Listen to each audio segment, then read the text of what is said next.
Are you dreaming of buying your first home but feeling overwhelmed by the process and the commitment? Are you afraid of making the wrong decision? Well, you're in the right place. In this video, I'll guide you through step-by-step lessons on how to buy your first house without putting yourself at financial risk. From boosting your credit score to calculating the real cost of your dream home, we'll cover it all now, using this real-world example home for sale in Texas and using a sample household income to base all of our calculations upon. We'll even cover a few tricks to help you save up for the down payment. And the best part is, none of this will cost you a dime. If you're ready to turn your American dream into reality without breaking the bank, hit the thumbs up button and let's dive in. Starting with your credit score. Preparation for the home buying process can begin as early as 1 year out, and in my opinion, 2 years out is not too early either. Part of the reason for this is to give us time to examine our credit score and boost it if necessary. Now, what credit score do you actually need to buy a house? If you just search this on the internet, you're likely to read numbers that are too low, because the people writing these articles are generally mortgage lenders hoping to capture your search traffic. These are companies who may have a bias towards making as many loans as possible, because that's how they make money. Now, there's nothing wrong with making money, and I highly value my last mortgage lender as an example. But as with any financial transaction, you're the one who most needs to look out for you. So here are the credit scores best for us as potential borrowers. Above 740 generally gets you the best rates, and so if there's a single credit score number to remember, that's the one. But above 760 you can start to get perks, such as faster approval times, lower fees, and potentially the mortgage broker may be able to create competition between their loan sources on your behalf. Below 720 to 700 or so, interest rates increase dramatically. You don't want to do this because unless all necessary conditions are favorable for a refinance later, it makes the home unnecessarily expensive for the entire 15 to 30 year period. Here's an example of what to look out for. This lender lists 620 as the minimum credit score for a conventional loan, meaning they're probably willing to loan you money at that score. But as we just discussed, if you're in the 600s, you'll want to designate a ramp-up period to get it well into the 700s. An idea to remember is that just because a lender will loan you money doesn't mean you should take the money. Now, if you're in the 600s and a year or two out from a home purchase, it isn't the end of the world because we can boost that score. And in fact, I have a video on how to get an 850 credit score for $0 that you can see on the screen here now.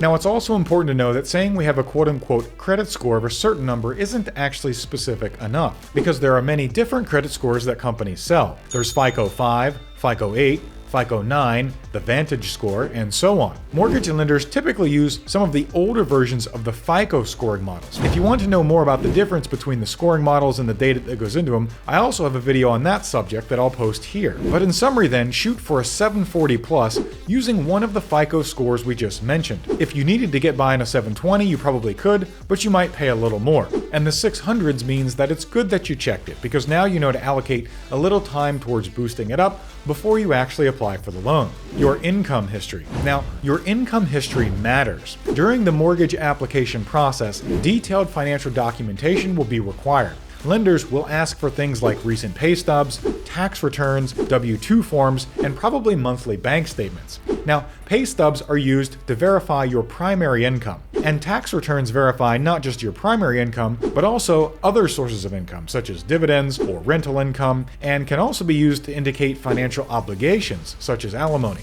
Tax returns are also used to look for red flags. Red flags that could cause a problem and therefore that you would want to look out for include some of the following: inconsistencies in reported income between various documents, unreasonably large tax deductions, significant changes in your overall financial circumstances from 1 year to the next, unreported income, and finally, foreclosures or bankruptcies. Some specific examples of these would be your parents falsely bolster your income by depositing $7,500 a month into your account starting 3 months prior to the loan application, or you reported a much larger income in the current year compared to the last year, but the bank sees it's because you had an income that wasn't likely to repeat, such as making $50,000 on a Dogecoin trade. Of course, sale of an asset for a capital gain is not a bad thing. Just don't expect the lender to consider your future income inclusive of that large profit. Some income boosters that lenders are okay including in your income calculation are things like bonuses and overtime, but the lender may average them out over several years. If you're self-employed or have lots of investment or rental income, things get a little more complicated. The 2 years worth of income documentation will probably be increased, and profit and loss statements for your company may be requested, and so on. Now, as a general rule, you want your income to appear strong for the 2 years leading up to your mortgage application. This actually is not a time to make lots of income deductions for tax optimization purposes. Lenders look at income after deductions, so if you intentionally show a very low income, you could kind of cause yourself a problem. The down payment. Warning, the down payment is in fact terrifying. The down payment is needed to assure a bank that if you stop making payments and they have to foreclose, there will be money out of your pocket and already in place to take that first financial loss. Typical down payments can vary based on different parts of the country, whether the purchase is a first-time buy, a second home, a rental property, and so on. For first-time buyers, lenders will often be happy with a 10% down payment, down to perhaps 5 or even 3% depending on the macro financial climate. Again here though, regarding the 3 and the 5% could and should become very different discussions. As an example, on a conventional loan you'll need PMI or private mortgage insurance if your down payment is less than 20% in most cases. This is simply an extra insurance to protect the bank, and it's typically between 0.5% and 1.5% of the loan value, calculated on an annual basis. It's a cost that comes out of your pocket every month, but it's automatically attached to your mortgage payment. You can request it to come off when you hit a loan-to-value ratio of 80% or below. So taking all that into consideration, how much should you plan to save for the down payment? This is both objectively mathematical and very personal. Some believe it's best to put down the maximum amount you can, and that's solid in principle, but there are some complications. In markets where home prices are increasing rapidly, the required down payment may increase faster than your ability to save for it. And there are exceptions to the normal requirements like FHA loans, and everyone's risk tolerance is different. And finally, what lenders will accept varies again based on the macro financial climate and competition levels between lenders as well. So here's the decision that I've made in the past. I certainly did not want to lose a home I had just bought, but I also wanted the lowest overall financial cost. I needed a genius of the and type approach. So my plan has been to do whatever necessary to get the best interest rate possible on the loan, which included waiting while I saved up the necessary down payment to get that lowest rate. But then I saved up a little more, but I didn't put that additional amount down. Rather, I kept a larger than normal cash reserve in case I did lose my income right after I had bought the home. Something people don't talk a lot about: the psychology of saving for the down payment. It doesn't matter if you live in an area where you have to save $20,000 for the down payment or $70,000 or more. When you're buying your first house, it's completely normal to feel overwhelmed by that amount of money. Therefore, you'll probably have to cut back on other things to make it happen. But don't feel bad if your friends are out leasing new cars and doing the Machu Picchu thing and you're not. You can lease the 23 GMC Acadia for as low as $169 a month. Those are signs you're simply maturing faster financially. So that's the down payment. But how do you know what monthly payment you can safely afford? The first thing to know about the monthly payment is that you don't want to trust the default numbers splashed on the screen at Zillow or Redfin or wherever. Those are general numbers that could be skewed towards selling the house, and there's no correlation to your specific financials. We want to do this ourselves with our numbers. This has not only the benefit of giving us a more realistic monthly payment estimate, but you'll gain necessary home buying knowledge as part of the process. Now, some sites, such as Redfin, allow you to quickly adjust the input parameters for your situation, and that's great. But here, we'll learn how to use an independent mortgage calculator at mortgagecalculator.org to double check things. Using the real-world sample property, we're going to learn how to input the principal, the interest, the taxes, which can be a little tricky, the PMI, your homeowner's insurance, and HOA fees if the house we're looking at has them. Now, as mentioned, I found this nice-looking home in Texas to use as our sample. The landscaping needs some simple weekend love, which could lower the buying competition, but the home has been updated and is beautiful inside. In other words, it looks like a perfect opportunity. Then, going to our mortgagecalculator.org, we see all the parameters that we'll need to enter, and these parameters can be placed into two buckets. First are those which depend on our personal financials, such as down payment, interest rate, loan term, and PMI. And second, those which are either fixed or determined externally: home value, property tax, HOA, and again, to some extent, interest rate, of course, as well. The first is home value.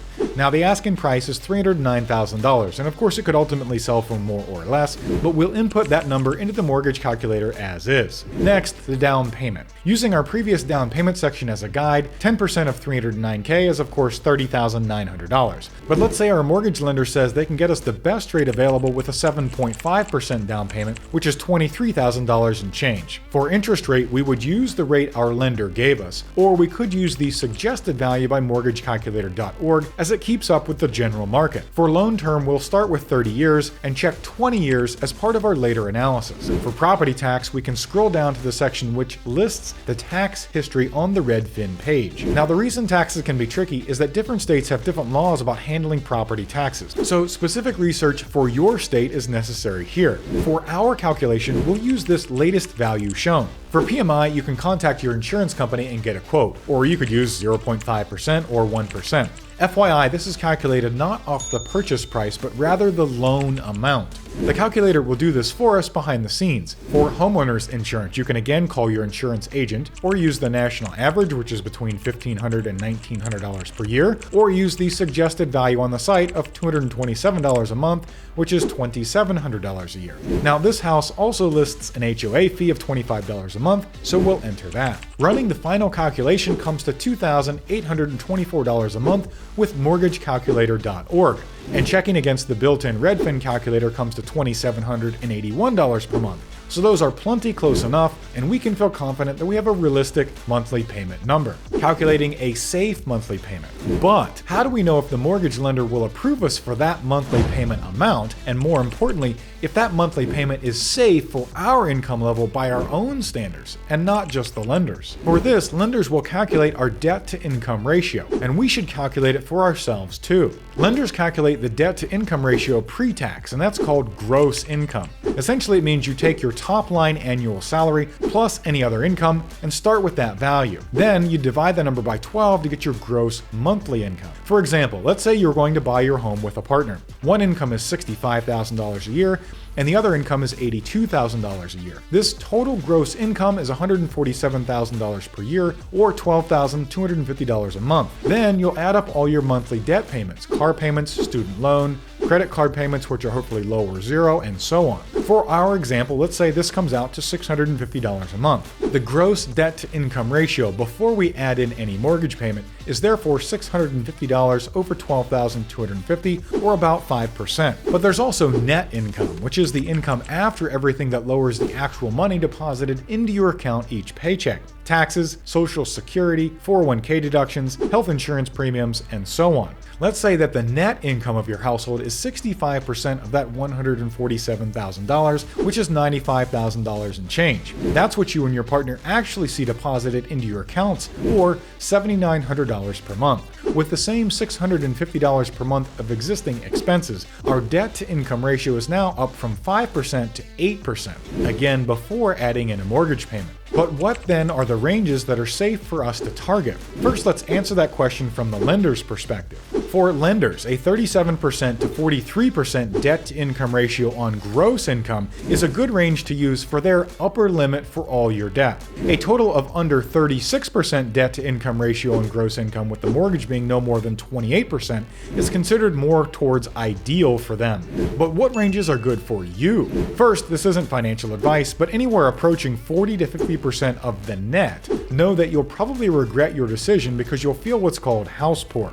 I consider 33% net a better personal compromise, but even more ideal would be a 25% of monthly take-home, i.e. net. Now know that going through this process, you could end up having a psychological effect known as "that's all I can afford." But again, know that you're not alone in this feeling. It's intimidating for everybody. By the way, tell me in the comments what your biggest concern is about the home buying process, so I can potentially make a video about those topics in the future. And consider subscribing if this sort of video is useful for you in your future. So you're now fully equipped to adjust all the numbers in this equation to balance the amount you'd like to spend, what you can get a loan for, and what you should get a loan for so you can buy your house safely. But as mentioned, after these calculations, you'll probably be wanting to find a little more money to put into the deal so you can get the house you really want. So let's talk about a few ideas for making that happen. Tips and tricks to prepare. You've probably got more money than you think, you just don't realize it. To show that, we have tip number 1, and that is to consider a spending tracker app. Now, I don't personally use a spending tracker because I'm very privacy-centric, but if I did, I'd look at every dollar from Dave Ramsey. Dave's brand is probably the best you're going to do with respect to not engaging in privacy violations or other unethical behavior. The benefit is expense tracking will immediately add up where all your money's going. Accurately seeing your spending patterns and cutting out the stuff you don't need is the first tip. Tip number 2 is savings automation, because after you've cut out the unnecessary spending, automation is very powerful. The first way to do this is really easy, and it's to use your bank's built-in auto transfers, transferring money to a new savings account you add just for the purpose of the down payment. And here's an unconventional savings automation idea.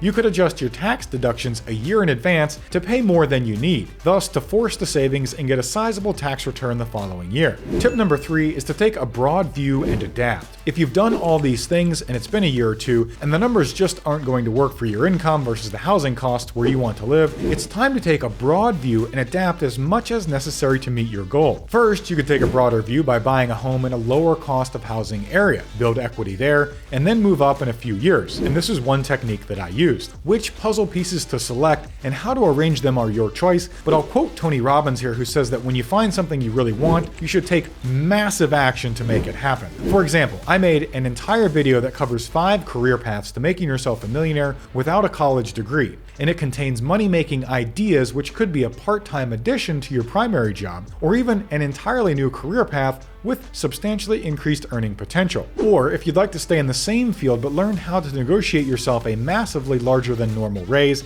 I discuss how I tripled my income without changing fields or getting a new degree in this video here. Or you could consider increasing your income by renting one of the rooms in your new house, which wouldn't take much effort at all. Now, if you've accomplished all that, or you're ready to learn about the actual mechanics of the home buying process, from verification of employment to making offers to handling escrow, home inspections, and repair negotiations, we'll cover all that in this video right here.